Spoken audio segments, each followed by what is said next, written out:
العالمين وبه نستعين على أمور الدنيا والدين والصلاة والسلام على أشرف الأنبياء والمرسلين وعلى آله وصحبه أجمعين أما بعد بسم الله الرحمن الرحيم سبحانك لا علم لنا إلا ما علمتنا إنك أنت العليم الحكيم رب اشرح لي صدري ويسر لي أمري واحلل عقدة من لساني يفقهوا قولي إلهي أنت مقصودي ورضاك مطلوبي وحسني محبتك ومعرفتك اللهم قال يا حكمتك ولسان الله يا رحمتك وذكرني ما نسيت يا ذا الجلال والإكرام يا من علم إبراهيم الحكمة علمني يا من علم إبراهيم الحكمة وعلم موسى فإما علمني يا من علم آدم الأسماء كلها علمني اللهم افتح لنا بفتوح العارف من علم لدني برحمتك يا أرحم الراحمين. قال المؤلف رحمه الله تعالى ونفعنا بعلومه ومدنا بأسراره آمين يا رب العالمين. Para jamaah pengajian Masjid At-Taqwa yang saya hormati, yang tidak bisa saya sebut satu persatu, mudah-mudahan kita semua dipanjangkan umur barokah, selalu diberikan kesehatan dan selalu diberikan taufik dan hidayah oleh Allah Subhanahu wa taala. Amin ya rabbal alamin. Seperti biasa, sebelum kita melanjutkan pengajian, yuk kita sama-sama membaca salawat kepada Kanjeng Nabi Muhammad sallallahu alaihi wasallam. Inna Allah wa malaikatahu yusalluna 'alan nabi ya ayyuhalladzina amanu sallu 'alaihi wa sallimu taslima.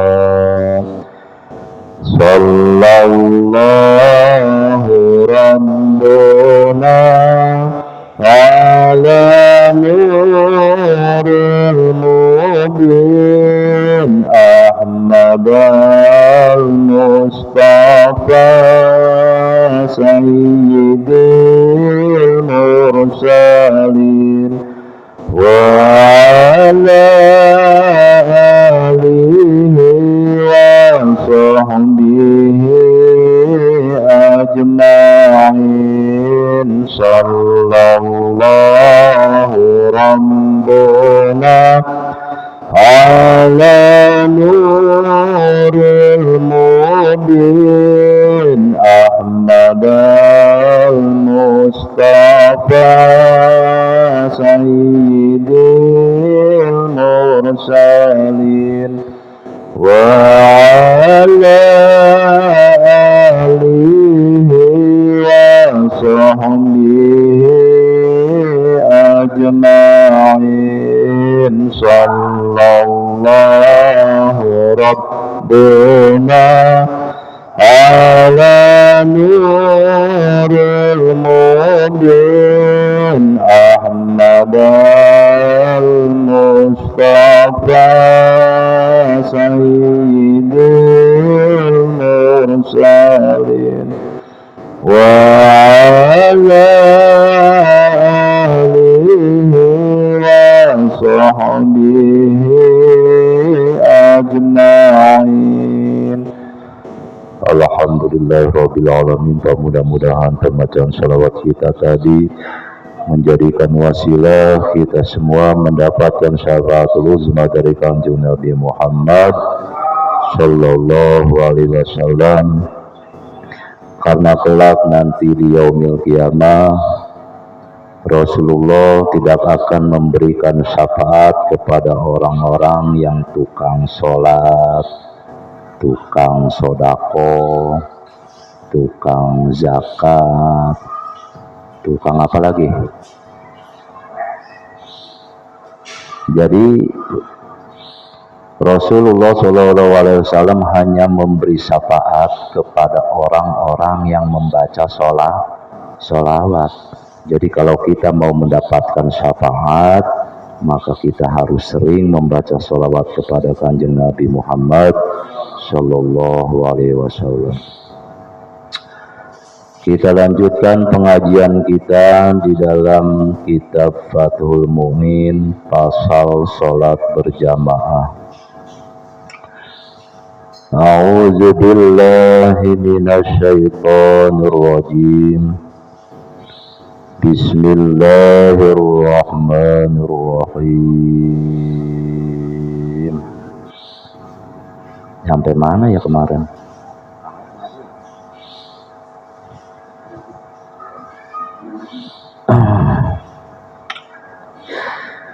Oh, nyampe itu ya, nyampe tentang takbiratul ihram.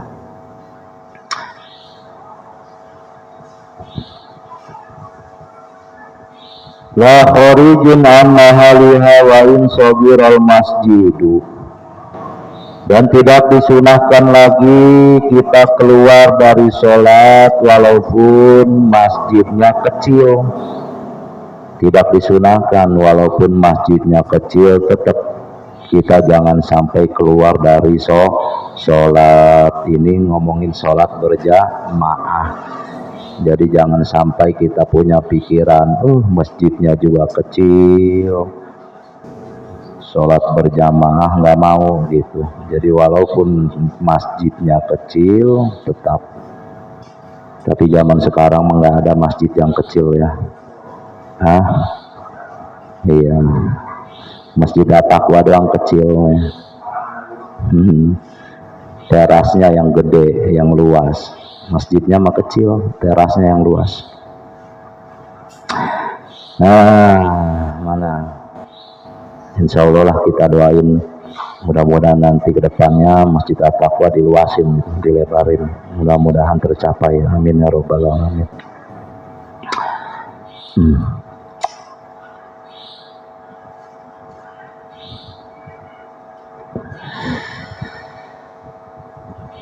Wala dakhilun yu'tabul bid'a wa takhiral ihrami ila ruku'. Dan tidak disunahkan lagi bagi orang-orang yang mau masuk sholat berjamaah yang mempunyai kebiasaan lambat, lelet. Gimana sih orang nggak gesit gitu, nggak gesit. Nah, lagi lemot, ya, maksudnya kendor gitu, nyantai. Misal di jalan juga udah tahu di masjid udah qomat, nyantai, lelet gimana sih, lambat gitu. Atau yang mengakhirkan ruku, artinya mengakhirkan takbiratul ihram nunggu imam ruku. Jangan kita di luar nyantai ngobrol, imam udah Allahu Akbar, kita di luar mau nyantai aja tuh. Kata kita, misal kata Bakar, ntar nunggu jahit mau ruku gitu, misal gitu, imamnya jahit gitu, Bakar di luar aja. Begitu udah waladhdallin amin bismillahirrahmanirrahim, nah imam mulai baca surat, nah jahit, Bakar baru masuk takbiratul ihram. Jangan begitu gitu ya. Balusanu adamuhu jazron lahu, tetapi disunahkan untuk tidak kendor, tidak lambat, dan tidak mengakhirkan takbiratul ihram. Bahkan disunahkan buru-buru gitu, buru-buru, semangat gitu. Jadi jangan leha-leha kendor gitu, jangan lelet gitu. Jadi begitu di masjid qomat Allahu Akbar qad qomatis shalah Allahu Akbar la ilaha illallah. Udah tuh kita buru-buru. Kalau memang pengen mendapatkan fadilah atau keutamaan takbiratul ihram bareng imam. Nah, ini kan lagi ngomongin tentang berjamaah takbiratul ihram. Qala al-Fawrani yahrumu al-intidaru litawadudi. Berkata Imam Taurani, yahrumul intizaru litawaddudi, haram hukumnya bagi orang yang nunggunya karena dedemenan. Artinya dedemenan di sini utek ngobrol sama teman. Udah tahu imam udah takbir, Allahu Akbar, di luar dedemenan, seneng gitu lagi ngobrol, seneng ngobrolin Agustus. Wow, kira-kira kita pasang gapura ini yang bagusnya warna apa ini? Wah, seneng gitu ngobrol, semangat ngobrol. Nah, sambil nunggu imam mau ruku gitu, baru dia masuk takbiratul ihram. Nah, itu haram bahkan menurut Imam Taurani. Aduh, awas ya, jangan sekali-kali ngobrolin urusan dunia di dalam masjid. Dilebur amaliyah kita selama 40 tahun. Punya juga belum amal 40 tahun. Kalau ngobrolin ngaji mah nggak masalah ngobrolin ngaji mah. Gitu. Ngobrolin dunia ini mah, ngobrolin dunia. Nah. Wa yusanul imami tahfifus sholati ma'a fi'li ab'adin wa hayatin. Wa yusanul imami dihukumi sunnah, disunahkan teruntuk imam tahfifus sholati meringankan sholat ma'a fi'li ab'adin wa hayatin, serta melaksanakan sunnah-sunnah abad dan sunnah hayat. Disunahkan tuh. Misal Zaid jadi imam sholat maghrib berjamaah. Nah, Zaid ini dihukumi sunnah untuk meringankan sholat, tapi meringankan sholatnya pun tetap harus disertai dengan melaksanakan sunnah abad dan sunnah hayat, seperti sholli fardhu maghrib imaman. Misal Zaid imam, Allahu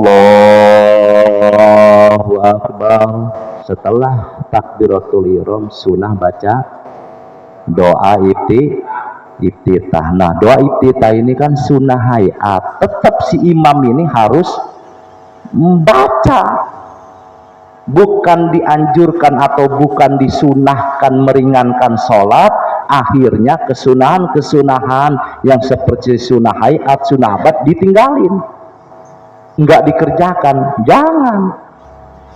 Jangan mentang-mentang, lah kan ada keterangannya di dalam kitab Fathul Mu'in bahwasanya imam itu disunahkan untuk meringankan sholat, nggak baca doa iftitah.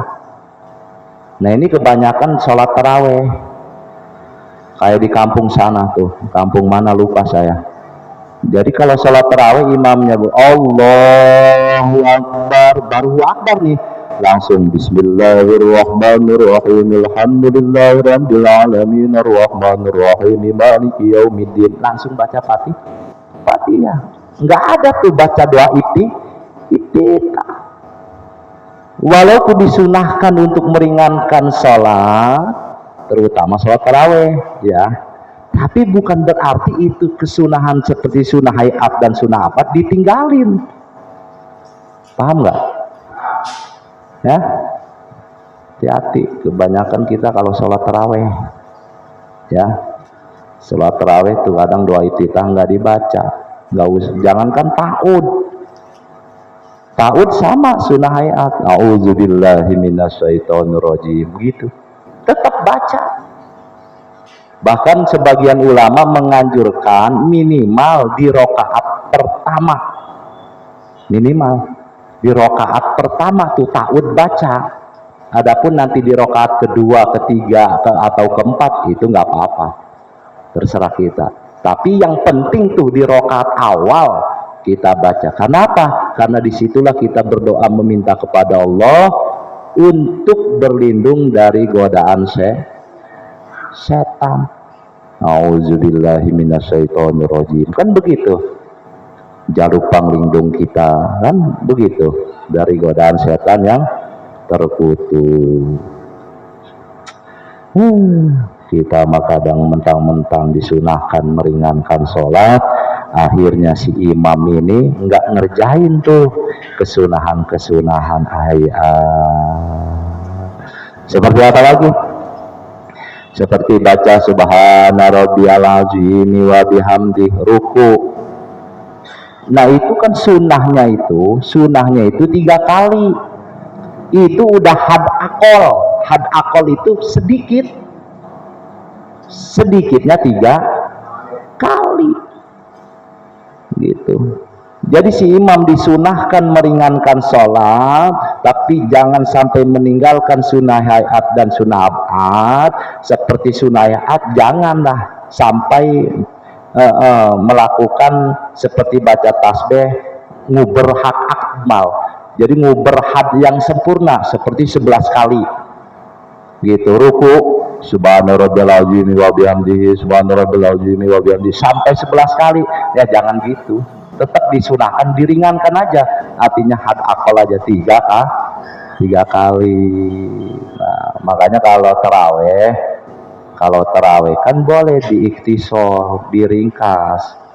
Jadi nggak kudu kita subhana rabbiyal azim wa bihamdi, cukup subhana rabbiyal azim subhana rabbiyal azim subhana rabbiyal azim, yang penting 3 kali gitu ya, daripada kita subhana rabbiyal azimi wa bihamdi 1 kali gitu ya, mending gitu aja subhana rabbiyal azim subhana rabbiyal azim subhana rabbiyal azim 3 kali gitu.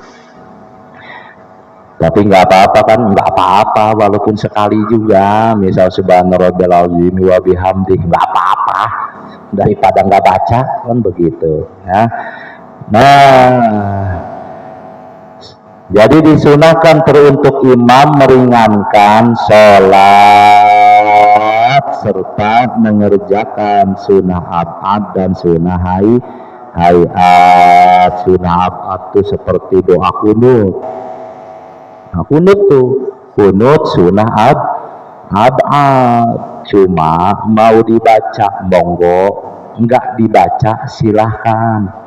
Cuma kalau nggak dibaca tambal dengan sujud sahwi gitu. Misal bapak sholat subuh di masjid berjamaah, begitu Allahu Akbar Bismillahirrahmanirrahim waladhdallin, imamnya baca suratnya panjang misal, atau imam baca suratnya pendek cuma doa kunutnya yang panjang. Nah bapak muparokoh, artinya muparokoh, nggak baca doa kunut nih si makmum, langsung aja nggak baca doa kunut, tapi dengan catatan niat dulu, niat berpisah dari imam baru Allahu Akbar.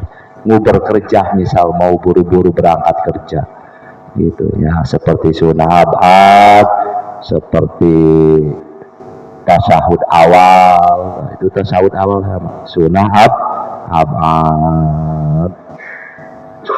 Ya intinya gini aja lah, intinya yang disunahkan teruntuk imam, disunahkan meringankan sholat, tapi jangan sampai sunnah hayat dan sunnah abad ditinggalkan. Udah gitu aja ya patokannya gitu. Bihaitsu la yaqtasiru 'alal aqli wa la yustawfiyal akmala. Imam disunahkan meringankan sholat dengan catatan harus disertai melaksanakan atau mengerjakan sunnah abad dan sunnah hayat. Bihaitsu la yaqtasiru 'alal aqli, sekira-kira jangan sampai meringkes had akol, seperti subhana rabbiyal azim wa bihamdihi yang had akolnya adalah 3 kali, dibaca 1 kali. Misal jadi imam sholat berjamaah, begitu ruku Allahu Akbar, baca tasbihnya 1 kali doang, subhana rabbiyal azim wa bihamdihi sami Allahu liman hamidah. Nah, itu jangan sampai begitu, walaupun disunahkan untuk meringankan sholat.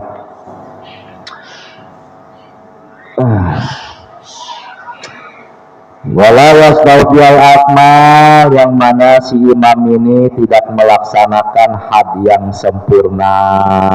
Nggak kudu tuh bacaan tasbih sampai 11 kali, ruku subhana rabbiyal azim wa bihamdi 11 kali, sujud subhana rabbiyal a'la wa bihamdi 11 kali. Nggak kudu seperti itu, bahkan disunahkan cukup meringankan, artinya ambil had akolnya aja 3 kali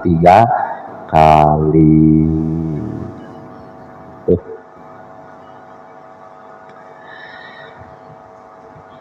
Illa in radiya bitaqilihi masuruna, kecuali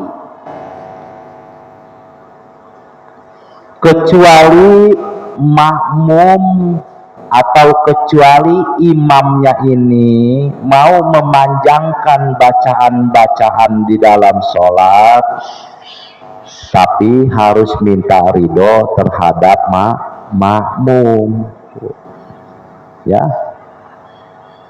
Illa in radiya bitatwilihi, kecuali kalau ridho nih, Jahit jadi imam, sebelum maju Jahit ngumumin, bapak-bapak para jamaah, ini saya jadi imam, saya minta ridhonya, ini bacaan sholat mau saya panjang-panjangin, seperti baca surat, saya baca surat Waqiah. Nah terus nanti baca tasbihnya 11 kali, di dalam ruku, di dalam sujud 11 kali, dicampur doa, ya, dicampur doa. Lama baca suratnya panjang, baca tasbihnya dicampur doa, nggak apa-apa, karena ruku dan sujud itu adalah ruknun tawilun, rukun yang panjang, boleh lama kita ruku. Itu minta ridhonya dulu nih imam kepada makmum. Kalau kata makmum ridho, gitu, yang nyaut ridho cuma pangkos doang. Jamaah, saya jadi imam mau baca suratnya yang panjang dan baca tasbihnya 11 kali campur doa, kira-kira ridho enggak? Ridho, pangkos yang jawab, yang lainnya diam aja. Nah itu jangan sampai itu. Tetap ridho makmum harus didapatkan oleh imam, ya, harus dijawab sama makmum. Kalau memang makmum bener ridho, jawab ridho. Saya mah paling senang Pak Ustadz kalau sholat itu lama. Saya mah paling senang kalau baca suratnya lama. Kenapa senang? Atau saya mentalnya sambil tidur.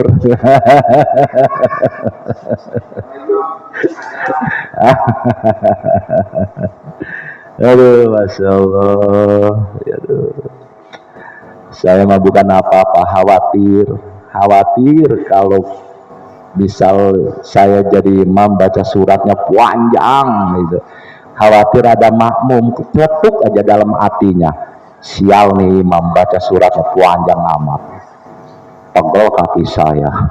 Nah di situ aja timbul ketidakridhoan makmum, gugur hukum sholat berjamaah, gugur aja udah, jangan ngarepin dapat 27 derajat, ya, gugur. Insyaallah biasa aja ya, paling panjang waduha lah, ya, waduha atau sabihis gitu, sedang lah tuh.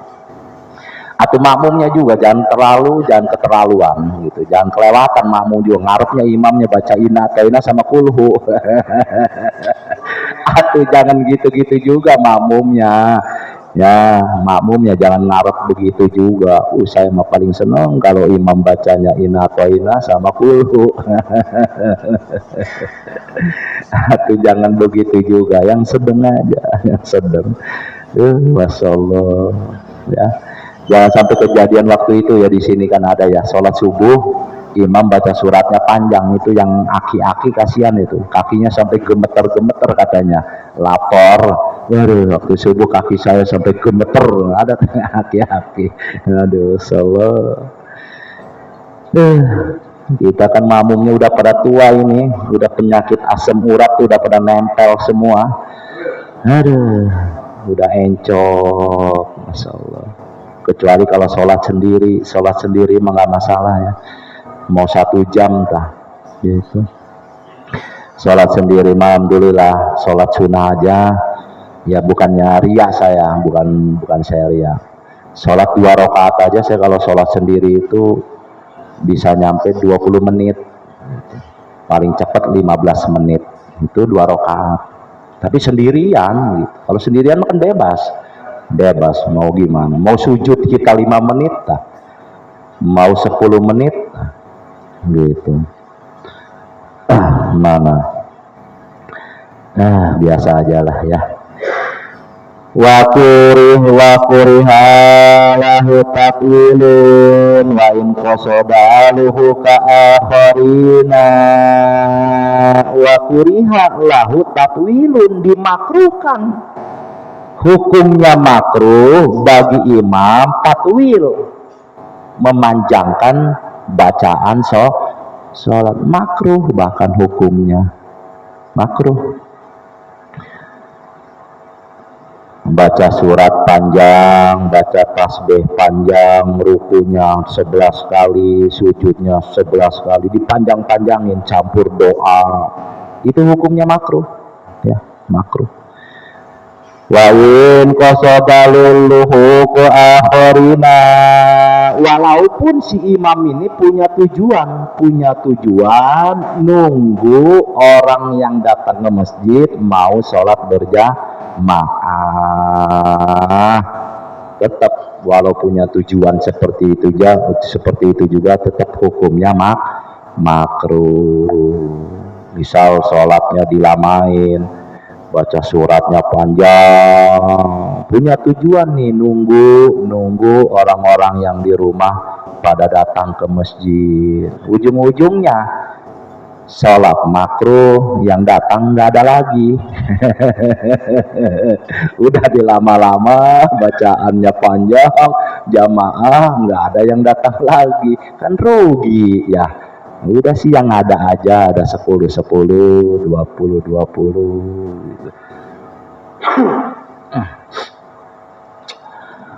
Wala musalun nahwa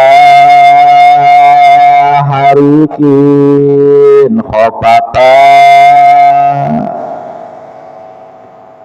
Walau ra'a musalun nahwa harikin,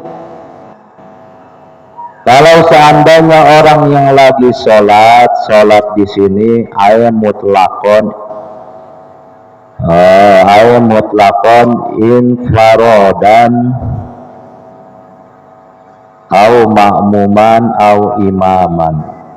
Jadi yang dimaksud orang yang sholat, seandainya ada orang yang sholat bakar lagi sholat, begitu lagi sholat ngelihat kebakaran, ada rumah yang kebakar, begitu bakar, misal sholat dohor ya, sholat dohor, mau jadi imam tah, mau lagi sholat sendiri tah, begitu takbir Allahu Akbar, ya bismillahirrahmanirrahim, alhamdulillah, kebakaran, tolong, rumah saya kebakaran. Nah, gimana tuh? Bakar yang lagi sholat ngedengar teriakan orang minta tolong karena kebakaran rumahnya atau dapurnya, misal tabung gasnya meledak misal. Nah, di sini menurut satu pendapat khaffafa, maka diringankanlah sholatnya, maka harus meringankan sholatnya, diringankan sholatnya, buru-buru. Yang tadinya baca Fatihahnya tartil, baca hadar. Ya, kalau tartil kan Bismillahirrahmanirrahim. Alhamdulillahirabbil alamin. Itu tartil. Udah hadir aja baca Bismillahirrahmanirrahim. Alhamdulillahirabbil alamin. Arrahmanirrahim. Maliki yaumiddin. Gitu di cepat. Maksudnya buru-buru, tujuannya nolongin yang kebakaran. Nah, ya atau di wasol. Kita buru-buru nih, bisa tolong kebakaran, langsung Bismillahirrahmanirrahim. Alhamdulillahirabbil alamin arrahmanirrahim maliki yaumiddin iyyaka na'budu wa iyyaka nasta'in ihdinas siratal mustaqim siratal ladzina an'amta 'alaihim. Allahu akbar, langsung ruku. Misal ngambil sekali aja udah nggak apa-apa di situ mah, nggak apa-apa tuh. Subhanallahil wa bihamdihi, sami'allahu Allah. Diringankan sholatnya. Buru-buru, tujuannya apa? Mau nolongin yang lagi kebakaran. Jangan ini mau tolong kebakaran, nyantai aja sholatnya. Bismillahirrahmanirrahim. Kata bakarlah, ada PRT ini ada PRT ini, alhamdulillah santai sholatnya. Masya Allah. Nah gitu ya. Wahaya jamu amla. Kalau terjadi seperti itu hukumnya wajib apakah tidak? Nah di sini wajahani ada dua pendapat. Ada dua pendapat. Walladzi yatajahu annahu yalzamahu li'in qadu hayawanin muhtaramin. Menurut satu pendapat, satu kaul yang muktamad. Nah ini kaul yang muktamad ini kaul yang kuat, pendapat yang kuat, bukan pendapat yang lemah. Setiap kaul yang muktamad maka harus dipakai, ya. Jangan ngomongin hilafiyah melulu. Wah hilafiyah sama-sama kaul ulama kok itu juga. Atau ngerti saya juga sama-sama kaul ulama, tapi tetap kaul muktamad yang harus kita pakai, pendapat ulama yang kuat. Kalau ibarat ngomongin hadis, jangan hadis doib, harus hadis soheh. Begitu. Ini mah waduh, kalau dibilangin, nggak boleh begitu. Sholatnya harusnya begini. Kan ada pendapat ulama yang lain juga boleh katanya begini. Begitu diselidik, ternyata pendapatnya lemah. Dipakai aja sama dia.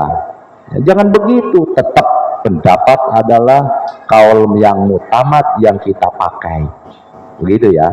Nah, mana yang menurut pendapat kaul muktamad, pendapat yang kuat yang harus kita pakai apabila terjadi seperti itu?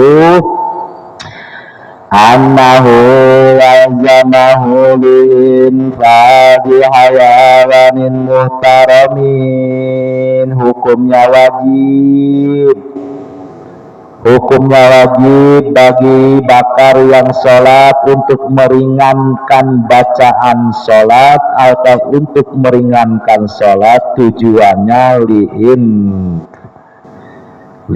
qadi hayawanin muhtaramin, tujuannya mau menyelamatkan hewan yang dimuliakan, seperti bakar lagi sholat, Allahu Akbar, tetangga ada yang teriak, tolong kambing saya kejebur sumur. Misal zaman dulu kan banyak sumur ya. Kalau sekarang mah udah ini ya, udah satelit, air pump gitu. Ini mah misal, tolong kambing saya kejebur sumur. Nah itu hukumnya wajib kita yang lagi sholat ngedengar orang minta tolong, tujuannya menyelamatkan hewan yang dimuliakan, menyelamatkan kambing yang kejebur sumur gitu. Buru-buru kita sholat buat nolong.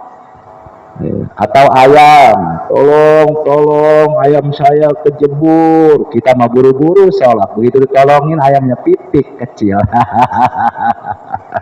dikira ayam jago. Masya Allah. Nah itu contoh.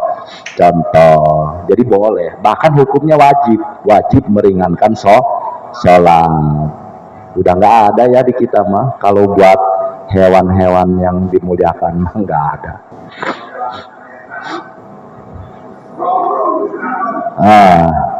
Nanti ada nih nanti.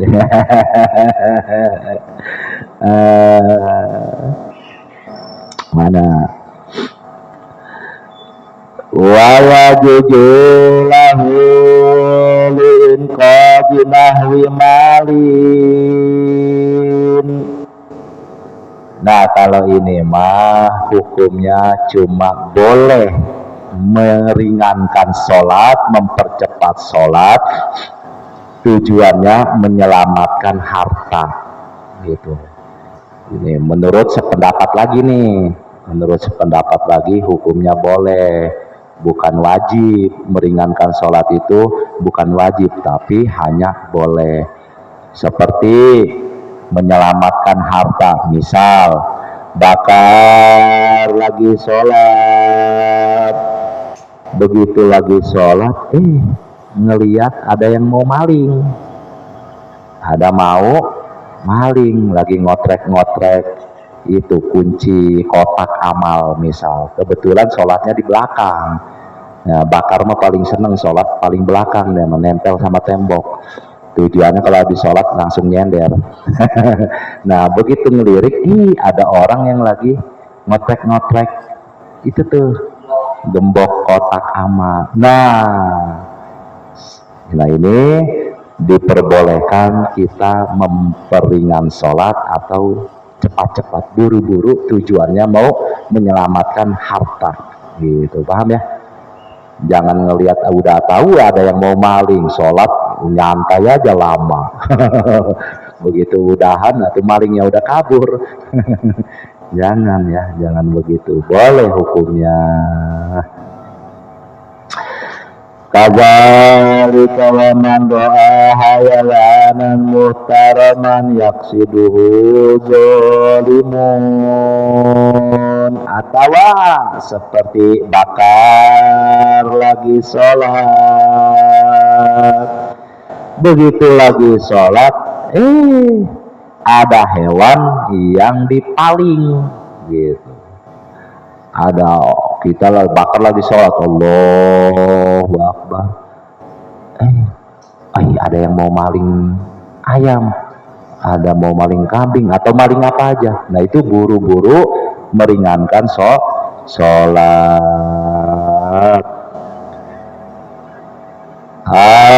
Yagruku atau kekerem itu kelelep, lagi sholat, bakar lagi sholat, ngedenger teriakan orang, tolong kambing saya ke bawah banjir misal, kebenaran lagi banjir, atau ayam saya ke bawah banjir, tolong. Nah itu boleh meringankan sholat. Udah nggak ada lah, itu mah yang di kampung. Tapi di kampung juga udah sekarang mah udah air itu udah nggak ada sumur, terus orang ngambil ke kali itu udah nggak ada. Sekarang mah air pump satelit sekarang mah.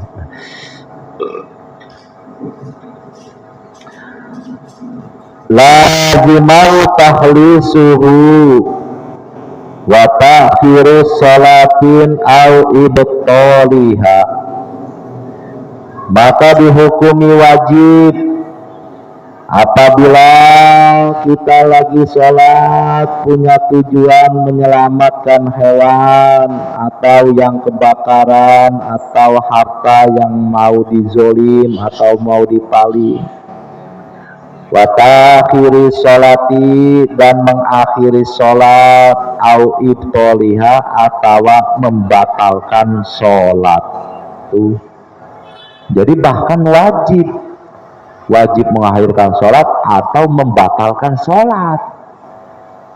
Misal bakar lagi sholat, Allahu Akbar, tolong rumah saya kebakaran, udah batalin sholat itu, batalin gitu. Bahkan ada yang menghukumi yaitu wajib membatalkan sholat. Tolong gitu, rumah saya kebakaran gitu. Jangan tahu sholat terus, udah sholat dikir lagi. Udah tahu orang minta tolong, udah beres sholat dikir, astagfirullahaladzim, beres dikir ngedoa, udah ngedoa baru ke situ mau nolongin, atau orangnya udah gosong, udah kebakar. Aduh, Allah, jangan ya.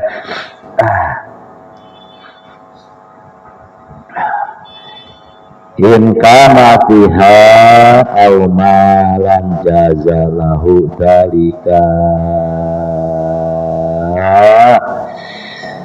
Iya, ini waktu in kana fiha, seandainya bakal dalam keadaan sholat, atau aw malan tujuannya menyelamatkan harta, maka jazalahu hukum yang boleh. Jadi ada yang mewajibkan, ada yang membolehkan. Kalau dua pendapat ini gitu, ada yang wajib meringankan, mengentengkan sholat, mempercepat sholat, bahkan wajib berhenti.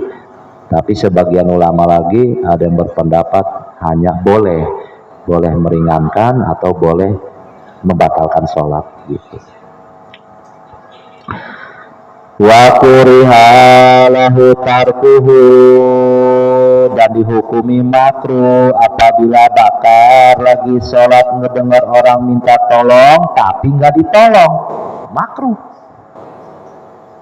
Udah tahu orang minta tolong rumah saya kebakaran, jojong aja sholatnya nggak buru-buru atau nggak membatalkan sholat. Nah itu hukumnya makruh.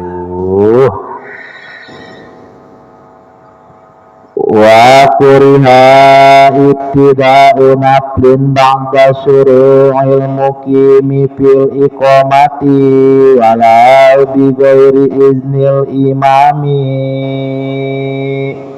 Dihukumi makruh bagi orang yang memulai sholat sunnah setelah qomat dikumandangkan. Misal pangkos qomat, Allahu Akbar, Allahu Akbar, asyhadu an la ilaha illallah, qad qamatis shalah, Allahu Akbar, Allahu Akbar, la ilaha illallah. Bakar sholat sunnah misal qobliyah maghrib, Allahu Akbar. Udah tahu pangkos qomat, ini malah sholat sunnah. Nah itu hukumnya makruh. Masya Allah. Tapi nggak ada sih kita mah. Ada nggak?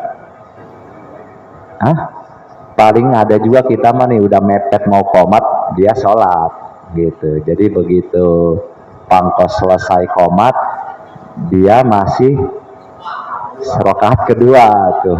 Kalau itu ada. Nah itu gimana? Kalau seandainya terjadi seperti itu, hukumnya makruh.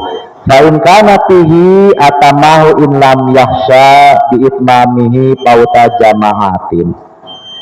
Nah, apabila terjadi seperti itu, maka udah sempurnakan aja sholatnya. Itu pun kalau tidak punya rasa takut ketinggalan sholat berjamaah. Jadi misal begitu pangkos qomat, ini sholat qobliyah, Allahu Akbar. Yang penting nih, si bakar yang sholat sunnah ini tidak khawatir ketinggalan sholat berjamaah. Kata bakar, walaupun saya sholat sunnah qobliyah dulu nih, tetap saya berjamaah dapat nih.